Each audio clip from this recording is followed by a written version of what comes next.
the show with Don Geisler, who's the owner of Indy Realty, and he's also the designated broker.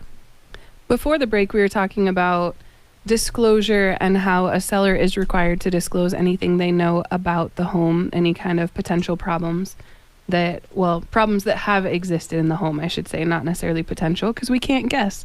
But if a contract does fall apart because of something that's discovered in a roof inspection or a home inspection, it becomes something that now the seller does know and then does have to disclose. So along the process, as the transaction continues, things may be discovered that do have to be disclosed in the future. And that is, again, something that if a seller chose not to disclose, that we as agents, we're now aware we would disclose. Yes, we would be required to disclose. If we're the listing agent, we move on to the second transaction, we have to disclose it. And it's, it can be uncomfortable because there are times that the seller just flat out does not agree with the opinion that comes out. And we, I don't want to pick on any particular industry, but we had, 2 separate roof inspections, and one said it's fine, and the other one said we need an $8,000 replacement. That's a big gap, right? And so you imagine yourself in that scenario. So in that transaction, the buyer is going to lean toward this thing needs an $8,000 replacement. And so the deal might crash. And as you go forward, then the seller says, well, I don't want you disclosing that we need an $8,000 replacement because the other one said it was fine.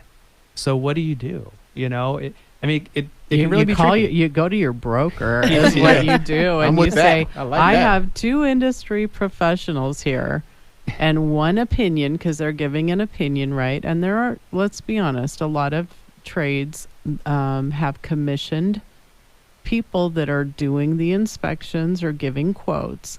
So 2 industry professionals have 2 different opinions and may be motivated by the opportunity to have work. So how do you do that? Like for me, I would pass along to the second buyer, the new buyer, new transaction, both reports. I would just say, look, we have to disclose because you cannot afford to not disclose it and then the $8,000 one be the right one. Right. Because you're going to get burned later. Like you can say 1,000 times over, but I had this report that said it was fine. You also had the other report that said it's not. So my opinion is always pass along all the information, let the new buyer make an informed decision, and if that deal falls apart, we're going to do the same thing on the third one, and we're going to do the same thing on the fourth one until we have somebody that, reaches a mutual agreement between the buyer and the seller. And if you are in that position where you've got those 2 different, completely different quotes, one saying it's okay, one saying it needs a new roof, that's a really good opportunity to go get a third point of view, get a third person to go out and do that inspection so that you can try and judge where the truth lies, because obviously it's somewhere in there. And I can almost promise you the third one's going to say it needs $4,000 worth of I was thinking the same exact thing. That's right. That's right. So when we sit there and talk about things like that, and disclosure is probably the biggest thing they always tell us, and everything we do is written in large words, no matter what you're doing in our business. Tell people how important we believe in disclosure. I know you as a case, but that's a number one thing that we have to tell them. Law, rules, ethics, they all state disclose everything that you know. And I'm an expert in Arizona real estate. I'm not an attorney. I'm a broker. I'm an expert in the Arizona process, and things could differ, in other places. People tell me that there are buyer beware, markets out there, and that's fine. But we believe in disclosure, and we believe, just like we just said, we give everybody all the information, let them negotiate through it with their eyes wide open. And if that transaction fails, we move on to the next one, and we repeat that same process over. And it's critically important. It's the right thing to do. It's best for the client. Keeps your license intact. That's a good thing. Yes, it is. And there's just so much nuance out there. There's so many things that you have to be aware of. And one of these other court cases, it wasn't local, but the concept is valid.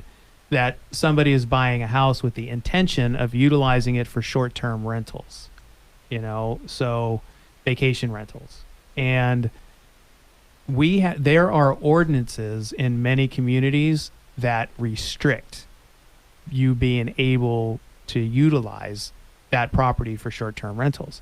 And those, it's really common right now. And this one in that particular state was a constitutional challenge, to whether or not it was legal, and it was upheld, so it's really valuable when we represent buyers to know their long-term intention for the property, what they intend to utilize it for. Because it could very well, that'd be a non-starter right from the get-go when they buy a property to use as a vacation rental, and on day one after they close, they find out it's absolutely forbidden.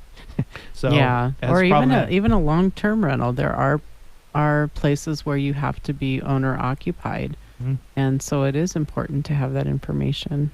Yeah, it's really critical. There's so much out there, and the court case. One of the court cases was people just as simple as they intended to build a fence, and after they closed, it turned out zoning did not allow them to build a fence.